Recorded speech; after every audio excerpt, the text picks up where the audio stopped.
when it comes to purgatory, sometimes people would say, well, let's say I was growing up with the Baltimore Catechism, and I kind of understood there was three places. There was heaven, hell, and purgatory. You know, because purgatory is the place you went because you couldn't get into heaven directly.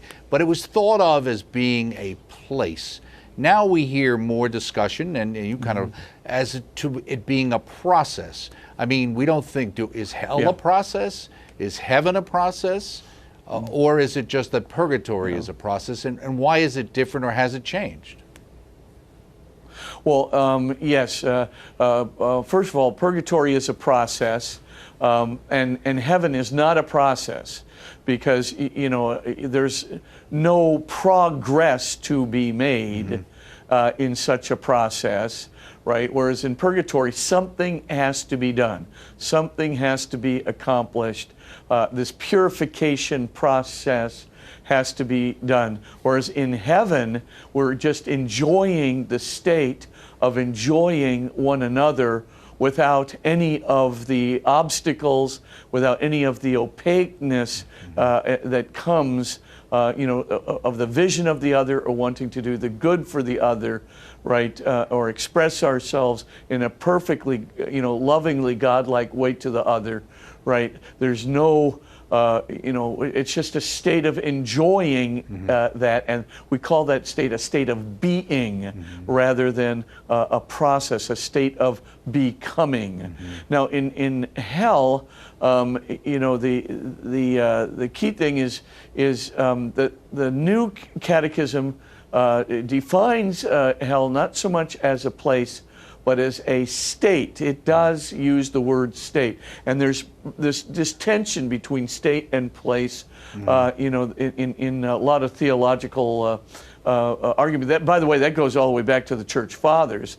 But in this particular case, I think that they've moved, as a theological opinion, from the view of hell as a place to more as a state, and they call it a state of definitive self-exclusion from God and the beloved, right?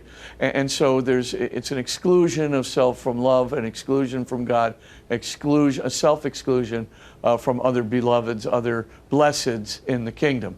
Now, for all intents and purposes, is that state a place or not? I mean, the Catechism uses the word state very intentionally there, so as not to, make it a place that God created, to put people in who are bad. Because as I said last week, God's not sending people to hell, and God doesn't need or want to create a place for people to go. It's a state, hell is a state because people choose it. They choose to be, to exclude themselves from God, people who are loving and love itself. And of course, that state, whatever it may be, could that state be with other human beings who have made the same choice? Yes, it could. But the idea that God creates a place for them instead of a state that they choose for themselves, which could be in concert with, well, I shouldn't say in concert, because there's nothing in concert in hell. People don't get along with each other. Right. Basically, it's an attempt to one-up everybody and to, in C.S. Lewis's view of hell, right? All the houses are moving away from each other continuously. But the point is, in that state, and again, it's not a process. In that state, people can be in touch with one another, and they can, in fact, connect with one another, but not in a loving relationship, generally in a relationship of enmity and sin, which is apparently what they want.